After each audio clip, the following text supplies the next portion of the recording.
Hola queridos estudiantes, espero que estén muy bien. Hoy día vamos a partir con otro periodo de la historia de Chile, que es el periodo de ensayos constitucionales, que va entre 1823 y 1831. En este periodo la gran pregunta es cómo se debe organizar la República de Chile, de qué forma crear la Constitución, qué va a ser lo más importante en la Constitución, cómo se va a dividir Chile, etcétera, etcétera.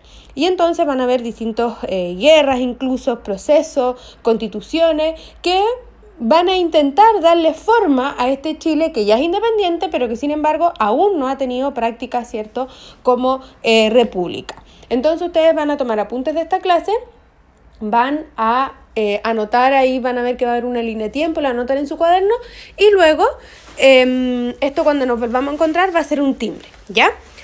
El objetivo de la clase es caracterizar el periodo de ensayos constitucionales y reconocer los distintos grupos políticos. Entonces, primero vamos a ver las distintas corrientes políticas que predominaron durante este periodo. Se dieron en dos grandes grupos, los pipiolos y los pelucones. Los pipiolos, ¿quiénes eran? Eran el sector liberal de la aristocracia. Primero, ambas corrientes políticas, todos aquellos que tengan algún tipo de poder político van a ser la aristocracia, es decir, van a ser de la élite, van a ser aquellos que tienen poder económico, poder social y por ende poder político. Entonces los pipiolos van a ser el sector liberal. Bien, eran jóvenes profesionales, comerciales e intelectuales. La mayoría de ellos había estado en Europa y se había influenciado de las ideas ilustradas que venían principalmente de Francia. Entonces tenían como principio la libertad individual de las personas. Aspiran a mayores libertades, disminuir la influencia de la Iglesia, más autonomía para las provincias y más facultades para el poder legislativo. Es decir, ellos estaban en contra de la concentración del poder en el presidente. Decían, tiene que tener poder el presidente, obviamente, pero una república no tiene que ser presidencialista. Es decir, el poder legislativo tiene que tener, ¿cierto?, facultades, altas facultades igual que el presidente, pero no que sea menos que el presidente, ¿bien? Querían también disminuir la influencia de la Iglesia, es decir, que si bien ellos, la mayoría eran católicos, no estaban de acuerdo con que la Iglesia y el Estado estuviesen unidos y que la Iglesia tuviese menos injerencia en la política, ¿bien? Y también mayor autonomía para las provincias, no que las provincias fuesen independientes totalmente, pero sí que tuviesen una autonomía y que no dependiesen totalmente del poder central. Bien, junto con los pipiolos están los federalistas, que desean un Estado federal para terminar con la centralización. ¿Qué significa un Estado federal? Un Estado en donde las provincias puedan tener una autonomía total, es decir, sean parte del país, obviamente, un solo país, que tenga una constitución madre, una constitución base, pero que cada provincia pueda tener su propia constitución, pueda tener sus propias normas. Hoy día, por ejemplo, hay países que son federalistas, por ejemplo, Argentina, Brasil, Estados Unidos, ¿cierto? El gran país federal que está compuesto por los distintos estados, ¿ya? Entonces, los federalistas no son igual que los pipiolos, pero en el momento de tener que pelear, porque ya les dije que en este periodo incluso hay una guerra civil, van a unirse a los pipiolos, porque los pipiolos creían que las provincias debiesen tener autonomía, no un país federal, pero sí mayor autonomía, ¿ya? Ese es un grupo liderado por los pipiolos. Y otro grupo va a ser liderado por los pelucones. ¿Quiénes son los pelucones? Terratenientes y miembros de la aristocracia. Es decir, eran miembros de la aristocracia, igual que los pipiolos, pero eran los terratenientes, es decir, eran los dueños de las tierras, eran los grandes hacendados, ¿bien? Participaron de la idea de un Estado unitario, es decir, contraponiéndose a los federalistas que querían un Estado federal. ¿Cuál Estado unitario? Que dice que el país es uno solo y una sola constitución igual para todas las regiones, para todas las provincias, sin darle mayor autonomía a las provincias. Dirigido por un poder ejecutivo con amplios poderes y de mantener la influencia de la Iglesia sobre el Estado. Es decir, para los pelucones, quien debiese tener más poder es el poder ejecutivo, es decir, el presidente. Por debajo del presidente, el poder judicial y el poder legislativo. Los pipiolos no, ¿cierto? Los pipiolos decían el presidente tiene que tener poder, pero no podemos quitarle poder al legislativo o al judicial. Están los estanqueros, que era un grupo compuesto por comerciantes que quieren un gobierno fuerte que estabilice la economía. ¿Por qué los estanqueros van a ser importantes en este periodo? Porque nace una figura que va a ser fundamental para la política de estos años, que va a ser Diego Portales. Él era un estanquero, es decir, era un comerciante. Y lo que más le importaba era que Chile tuviese una estabilidad para que sus negocios perduraran. Le daba lo mismo si era liberal o no liberal, daba lo mismo. Lo importante es que fuese estable. Dentro de estos dos grupos, quienes apuntaban a un mayor control de la sociedad eran los pelucones. Entonces por eso los estanqueros se van a unir a los pelucones para poder lograr este control absoluto de la sociedad y de esa forma que los negocios fuesen prosperando. Y por último están los o'higginistas, sector de militares que desean el gobierno O'Higgins, que O'Higgins vuelva. Defienden un Estado centralizado y autoritario.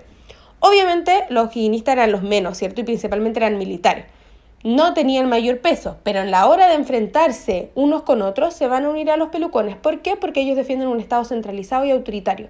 Es decir, un poder, ¿cierto?, ejecutivo que contenga mayores atribuciones que los demás poderes. Por eso se unen a los pelucones. Entonces vamos a ver que estas dos tendencias, los pipiolos, una tendencia más liberal que busca fortalecer las libertades individuales, que se respeten las libertades individuales, que los poderes del Estado tengan un poder equitativo entre ambos, frente a los pelucones que lo que buscan es un país ordenado, centralizado y que ese poder central esté en manos del poder ejecutivo, es decir, del presidente. Y acá está, como les dije, esta línea de tiempo. Pasaron muchísimas más cosas durante este periodo y ustedes los van a ver en el video de Algo Habrán Hecho que les voy a mandar con las preguntas correspondientes, ¿ya? Pero yo acá seleccioné las más importantes. Primero, este periodo parte en el año 1823 con la abdicación de O'Higgins, ¿bien? Y termina en el año 1831 con el fin de la Guerra Civil y sale electo el presidente José Joaquín Prieto, ¿ya? Que va a corresponder a los pelucones, al Partido Conservador. Entonces, en el 1823, abdicación de O'Higgins y asume como director supremo a Ramón Freire, que también era un militar, ¿ya? Se queda un proyecto de constitución de carácter moralista, es decir, que buscaba, de alguna forma, controlar o guiar la vida de las personas, ¿ya? En el año 1825 realizan una expedición a Chiloé, dirigida por Ramón Freire. ¿Para qué? Para poder eliminar definitivamente a los españoles de Chile. Recordemos que si bien se había firmado la independencia, todo, habían unos pequeños grupos de españoles que estaban en Chiloé aún. Y entonces realizan esta expedición a Chiloé para ya definitivamente terminar con la ocupación española en Chile y de esa forma ya se termina, ¿cierto?, cualquier intento, cualquier atisbo de volver a ser una colonia de España. En el año 1826 asume Manuel Blanco Encalada como presidente de Chile. ¿Por qué pongo esto? Porque es la primera persona que asume con el cargo de presidente de Chile. Antes de eso solamente habían existido director supremo, ¿ya? Se crea un nuevo ensayo constitucional que es de carácter federal. Es decir, que busca, ¿se acuerdan lo que les decía antes? Busca que las distintas provincias de Chile tengan mayor autonomía, respondiendo obviamente a un poder central, ¿cierto?, a una constitución. Bien, tanto esta constitución, este ensayo constitucional como el proyecto de constitución moralista en realidad nunca se va a poner en práctica, ¿ya? Pero sin embargo se intenta crear un nuevo orden republicano. En el año 1827 asume la presidencia Francisco Antonio Pinto. Entre Manuel Blanco Encalada y Francisco Antonio Pinto hubieron varios presidentes, incluso Ramón Freire vuelve, pero luego renuncia y bueno, queda finalmente Francisco Antonio Pinto, ¿ya? En el año 1828 se proclama una nueva constitución, perdona, yo me equivoqué, no es federal, sino una constitución liberal, ya ustedes lo van a cambiar, constitución liberal. Y esta constitución liberal lo que buscaba era poder dar mayor libertades individuales, ¿cierto? Por ejemplo, esta constitución, si bien hablaba de que era una constitución católica, permitía el culto de otra religión de forma privada, lo cual era una gran libertad comparada con lo que buscaban, por ejemplo, los pelucones, ¿ya? En el año 1829 sale reelecto Francisco Antonio Pinto. ¿Y por qué este hecho es importante? Porque al salir reelecto se elige también el vicepresidente. Y eligen como vicepresidente a la cuarta mayoría, que también era liberal, como Francisco Antonio Pinto. Lo que correspondía, lo más lógico era que fuese la segunda mayoría, pero la segunda mayoría era conservadora, era del bando de los pelucones. Entonces, como Francisco Antonio Pinto era Pipiolo no quería tener un vicepresidente pelucón, entonces nombra, ¿cierto?, a la cuarta mayoría como vicepresidente, que también era un liberal, también era un Pipiolo. Y entonces los pelucones, principalmente comandados por Diego Portales, van a declarar la guerra al presidente en este caso, ¿cierto?, y al bando de los Pipiolos, porque lo encuentran injusto, y entonces ahí comienza la guerra civil durante el año 1829, 1830, 1831, ¿cierto?, cuando ya finalmente se elige el presidente que va a durar en el poder 10 años, ¿ya? Esta es una guerra civil que, bien, no es tan larga, ¿cierto? Pero sí va a ser una guerra civil que va a tener bastantes muertes y va a ser bastante cruenta, ¿ya? En el año 1830 ocurre la batalla de Lircay, que finalmente es la batalla que termina con la guerra civil, en donde ya los Pipiolos, si bien seguían, ¿cierto?, ahí no tenían cómo realmente luchar por el poder, ¿ya? Y finalmente los pelucones son quienes se quedan en el poder. Desde el comienzo de la guerra civil del año 1829, los pelucones van a tener más o menos ganado el panorama, y entonces ellos van a nombrar presidenta a Francisco Ruiz Tagle primero. ¿Por qué yo pongo eso? Porque Francisco Ruiz Tagle es quien da origen a nuestro liceo.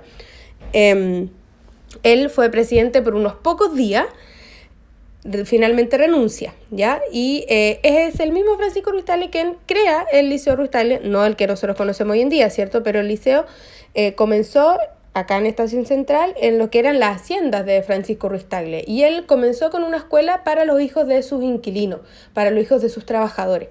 Y de ahí fue creciendo hasta que se le pasa a los curas, ¿cierto? Y los curas, bueno, van a crear el liceo a inicio del siglo XX, etc. Pero finalmente, por este caballero es que nuestro liceo se llama así. Luego él renuncia y asume José Tomás Ovalle la presidencia hasta el año 1831, que se realizan elecciones muy fraudulentas, es decir, total y absolutamente arregladas, como va a ser en adelante, ¿cierto?, muchos años, y sale presidente José Joaquín Prieto, que era un militar, que había sido importantísimo en esta guerra civil en la batalla de Lircay, ¿ya? Y entonces termina este periodo de ensayos constitucionales. Este periodo de ensayos constitucionales durante mucho tiempo se le llamó un periodo de anarquía.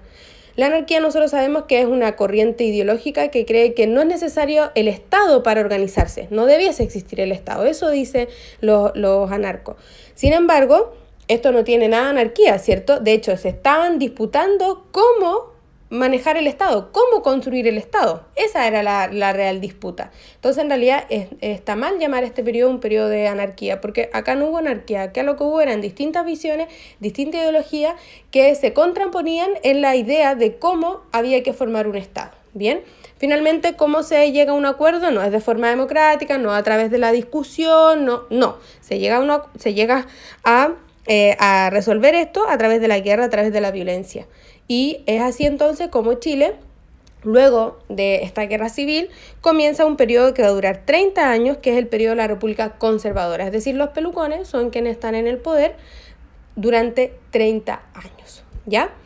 Esto es más o menos para que ustedes se contextualicen y en el momento de ver el video ya entiendan de qué es lo que vamos a hablar y van respondiendo las preguntas. Ya las preguntas las pueden responder en el cuaderno y entonces los apuntes de esta clase van a ser un timbre, más las preguntas respondidas del video van a ser otro timbre.